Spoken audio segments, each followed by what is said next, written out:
Don't start eating yet. The moment she realized she was never welcome, don't start eating yet. The voice was soft, controlled, but it cut through the room like something rehearsed. Nia froze. The fork in her hand hovered just above the plate, then touched porcelain with a small, accidental click. Too loud. Not because of the sound, but because everything else had already gone quiet. The chandelier above cast a pale gold glow across the table, reflecting off crystal glasses and polished silver, the kind of light that didn't warm anything, just revealed, especially her. "I'm sorry," Nia said, lowering the fork gently, carefully, like even the movement needed permission. His mother didn't look at her right away. She folded her napkin first. Smooth, precise. Then finally, "We usually wait," she said. A smile followed. Thin, practiced, not unkind, just corrective. Across the table, someone exchanged a glance. Quick, almost invisible, but not invisible enough. Nia saw it. She always saw it. Ethan shifted beside her, not toward her, just adjusted in his seat, like discomfort had direction, but not courage. The table stretched long between them and his parents, a distance measured not in feet, but in expectation. His father leaned back, swirling a glass of wine slowly, watching the liquid catch the light. "So, Nia," he said, voice smooth, effortless. "What do your parents do?" The question landed gently. Too gently. Nia felt it before she answered. The shape of it, the purpose beneath it. Not curiosity, classification. She placed her hands neatly in her lap. "My mother is a nurse," she said. "She's worked at the same hospital for 18 years. A small nod from his father. Measured. Filed. "And your father?" A pause. Short. Controlled. "He passed away when I was younger." "I see." Another nod. Another box checked somewhere no one else could see. From the corner of her eye, Nia caught his mother watching her again. This time softer. Almost sympathetic. Which somehow felt worse. The first course arrived. White plates. Careful portions. Something delicate, arranged more than served. Nia didn't touch it. Not this time. She watched instead. Learned the rhythm. Fork. Knife. Sip. Pause. Precision disguised as comfort. She followed it perfectly. Still, it didn't help. Because the line wasn't about behavior. It was already there. Unspoken. Understood. "Ethan tells us you studied law." His mother again. Polite. Curious. Controlled. "Yes," Nia nodded. "I finished last year." "And where are you working now?" "A legal aid clinic. Downtown." A flicker. There it was. Subtle, but not enough to miss. "Oh," his mother said softly. "That must be fulfilling." The word stretched slightly. Not wrong. Just lighter than it should have been. Nia held her smile. "Steady." "It is." A soft laugh came from the right. "The cousin. Is that the one that handles public cases?" she asked. "Like, free representation?" "Yes." "How generous." Another glance. Another silence. Ethan finally spoke. "It's important work." 3 words. Late. Thin. They landed on the table like something placed there out of obligation, not conviction. Nia turned her head slightly toward him. Just enough. Waiting for more. For anything. Nothing came. He didn't look at her. The second course arrived, and with it, stories. Vacations. Investments. Names that carried weight here. Laughter that didn't need explanation. Nia listened. Smiled when expected. Nodded when necessary. Spoke only when spoken to. Still, it felt like too much. Or not enough. She couldn't tell which. Halfway through the meal, his mother set her glass down again. Soft. Intentional. "We just want what's best for Ethan," she said. No one had asked. No one needed to. The table shifted, just slightly. Enough. Nia felt it before she looked up. The way attention moved. The way silence leaned. "He's worked very hard to build a certain life," his mother continued. "A certain future." Her eyes lifted now. Met Nia's. Kind. Calm. Precise. And those things can be delicate. There it was. Not loud. Not cruel. But undeniable. Nia's fingers tightened slightly around her napkin under the table. She nodded once. "I understand." And she did. That was the problem. Ethan exhaled quietly beside her. "Mom, it's just a conversation," his father cut in smoothly. "No need to make it something it's not." But it was something. Everyone at the table knew it. No one said it. Nia reached for her glass. Took a slow sip. Water. Cold. Real. Across from her, the cousin leaned forward slightly. "So how did you two meet?" "At a conference," Nia said. We were on the same panel.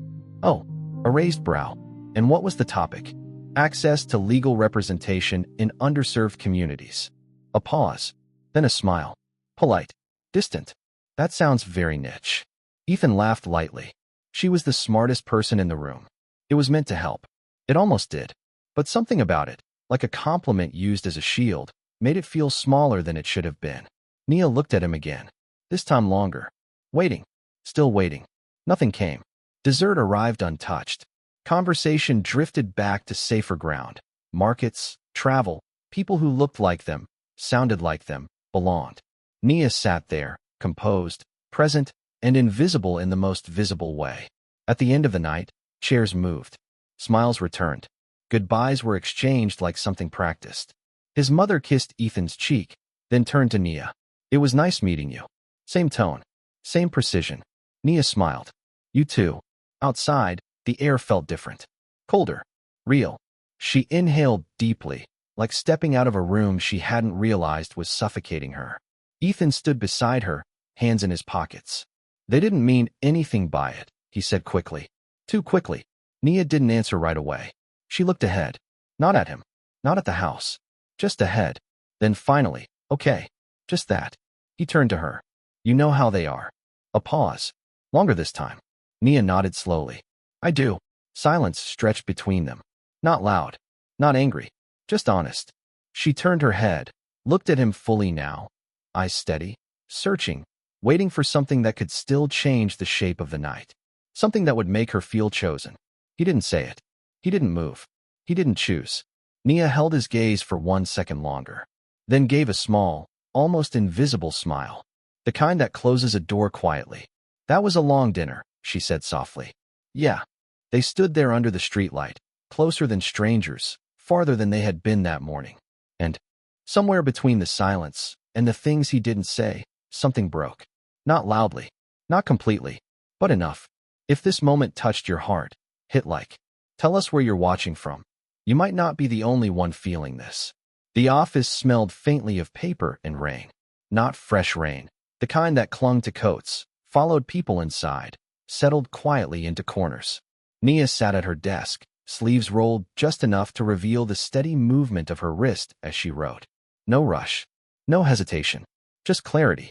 Across from her, a young man shifted nervously in his chair, fingers twisting together like he didn't know where to place them. I can't pay, he said. I already told them. I don't have anything left. His voice cracked. Not loud, just enough to betray him. Nia didn't interrupt. She finished the sentence she was writing, set the pen down, then looked up. Fully. Present. We're not starting with what you don't have, she said gently. We're starting with what they can't take from you. The man blinked, caught off guard. Which is? Nia leaned back slightly, the chair creaking under the shift. Your rights, she said. And the fact that someone is finally willing to defend them. A pause. Then, softer, that's enough for today. The man nodded slowly, something in his shoulders loosening. Not fixed, not safe, but less alone. He stood, hesitated. Why are you doing this? The question wasn't suspicious. Just honest. Nia gave a small smile. Because someone should have done it sooner. He left quietly, the door closing behind him with a soft click. The room exhaled. Nia sat there a moment longer, eyes drifting toward the window. Outside, the sky was pale, clouds stretched thin like something holding back light. She didn't move right away, just breathed. In, out, steady. Then her phone buzzed. A name she hadn't seen in weeks. Ethan. The screen lit her face for a second. She looked at it. Didn't pick it up. It buzzed again, then stopped. Silence returned, but it felt different now. Lighter, like it belonged to her. She turned the phone face down. Not in anger. Not in pain. Just choice. Later that evening, the city moved around her as she walked. Home. People passed in blurs. Voices, footsteps, distant laughter. None of it clung to her the way it used to. There was space now. Not emptiness. Space. Her apartment was smaller than Ethan's. Quieter. No floor-to-ceiling windows. No polished surfaces reflecting curated lives. Just warm light, a soft couch. Books stacked where they didn't quite belong. Real. She dropped her keys into a small ceramic bowl by the door. The sound echoed gently, familiar. Safe. For a moment, She stood there, still, listening to nothing. And for the first time in a long time, it didn't feel like something was missing. Across the city, Ethan sat in a room that felt too large for one person. The same glass walls, the same cold light. But without her, it all felt unfinished. His phone rested on the table in front of him, screen dark now. He had called twice. Almost a third time. Didn't. He leaned back, staring at the ceiling like it might offer something. An answer, a direction, anything that made sense of the quiet pressing in around him. It didn't. His mother's voice echoed faintly in his head. Some choices define your future. He had thought he was choosing stability, control, the life he had always known. But sitting there now, surrounded by everything that was supposed to matter, it felt strangely hollow. Back in her apartment, Nia moved slowly through her evening. Kettle on, steam rising, the soft hum filling the room. She poured the water, watched the tea bloom in silence, colors deepening like something coming back to life. She carried the cup to the window, sat down, and let the warmth settle into her hands. No phone, no noise, just breath. Outside, a streetlight flickered once, then steadied. She watched it without thinking, her reflection faint in the glass. There was something different in the way she held herself now. Not stronger in a loud way. Not hardened. Just grounded. Like she had stopped trying to belong somewhere that never made space for her. And instead, made space for herself. Her phone buzzed again. A message this time. Ethan, can we talk? Nia looked at the screen. Her thumb hovered for a second. Then she locked it, set it down beside her, picked up her tea. Again, the warmth returned instantly, like it had been waiting. Across the city, Ethan stared at his own message, watching the delivered sit there without change. No reply, no movement, just silence. But this silence wasn't uncertain. It wasn't fragile. It was clear. He exhaled slowly, something sinking in deeper than he expected. Not regret, not fully, not yet, but the beginning of it. The part that doesn't shout, just settles. Back in her apartment, Nia closed her eyes for a moment, leaning her head lightly against the glass. The city moved outside. Inside, she was still. Not broken, not lost, just becoming. She didn't chase the noise anymore.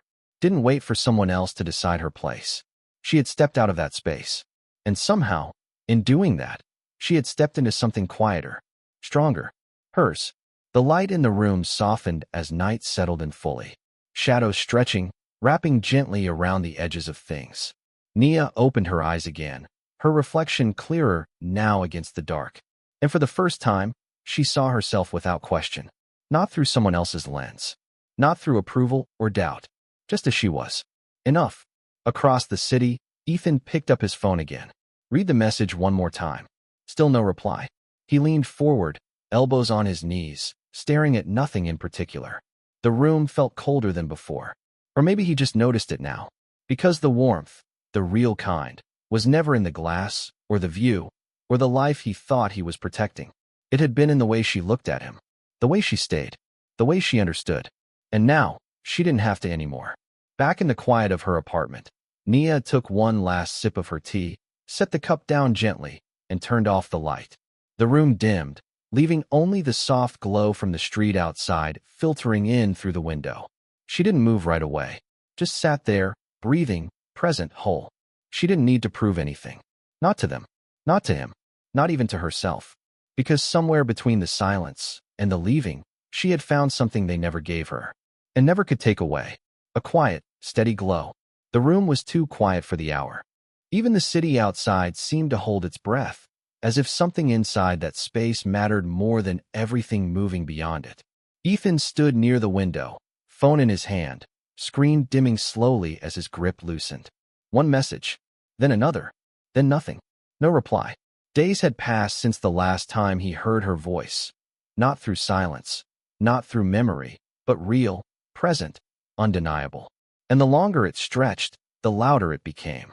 He turned away from the glass, the reflection of himself lagging half a second behind, like even that wasn't fully there anymore.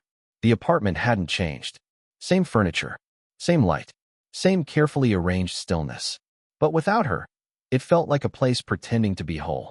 Across the city, Nia walked into her apartment with quiet steps, closing the door behind her with that same soft click that had once marked an ending. Now, it just meant arrival. She placed her bag down, slipped off her shoes, and let the silence settle around her. Not heavy, not empty, just hers. Her phone buzzed again. She didn't look at it right away. Instead, she walked to the kitchen, filled a glass with water, took a slow sip. Grounding. Real. Only then did she glance at the screen. Ethan. Again. This time longer. I made a mistake. The words sat there, simple, unadorned, too late to carry the weight he hoped they would. Nia stared at the message for a moment. No anger. No rush. Just recognition. She set the phone down. Face up this time. Not avoiding it.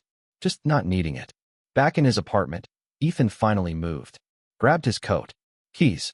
The decision came suddenly, but it had been building for days, maybe longer.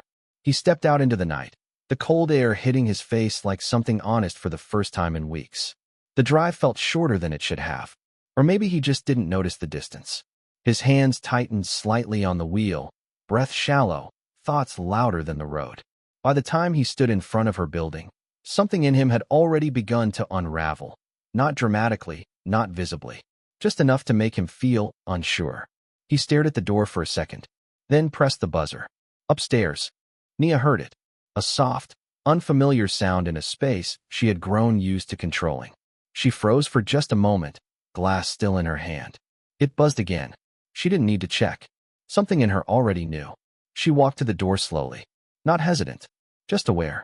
Each step measured, like she understood that whatever waited on the other side didn't have the same power anymore. She opened the door. Ethan stood there, slightly out of breath, like he had run the last part of the distance. His eyes met hers immediately, searching, uncertain, carrying something heavier than words. For a second, neither of them spoke. The hallway light cast a pale glow between them, sharp at the edges, soft at the center. Hi, he said finally. The word felt small. Nia nodded once. Hi. Silence again. But this time, it wasn't fragile. It wasn't waiting to be filled. It just existed. Ethan swallowed, shifting slightly. Can I come in? A pause. Nia looked at him. Not at his clothes, not at the surface, but at the space behind his eyes, the place where decisions lived. Then she stepped aside. Not inviting. Not refusing. Just allowing. He walked in slowly, like the room had changed in ways he couldn't see but could feel. And it had. Everything felt warmer. Softer. Real. He turned to face her again. I've been trying to reach you. I know. Her voice was calm. No edge. No distance. Just clear. Ethan ran a hand through his hair, pacing once before stopping. I didn't handle things right. Nia didn't respond. She didn't interrupt. She just listened. But not the way she used to. Not leaning in. Not holding space for him to find his words. Just present. Ethan exhaled slowly. I thought I was protecting something, he continued. My family, my life, everything I've built.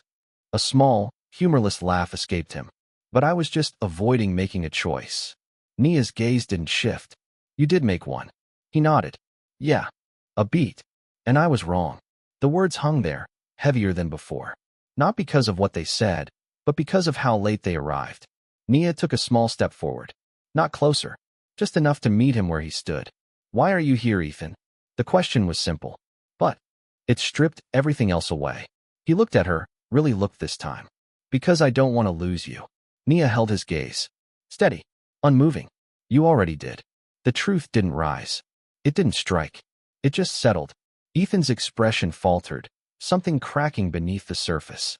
Nia, I needed you to stand with me, she said quietly. Not behind me. Not later. Not when it was convenient. A pause. But you didn't. He stepped closer instinctively. I can now. Nia shook her head, just slightly. Not rejecting him. Just correcting something deeper. No, she said. Now you understand. That was different. Ethan stopped. The space between them felt clearer now. Not distance. Definition. Isn't that enough? He asked, softer this time.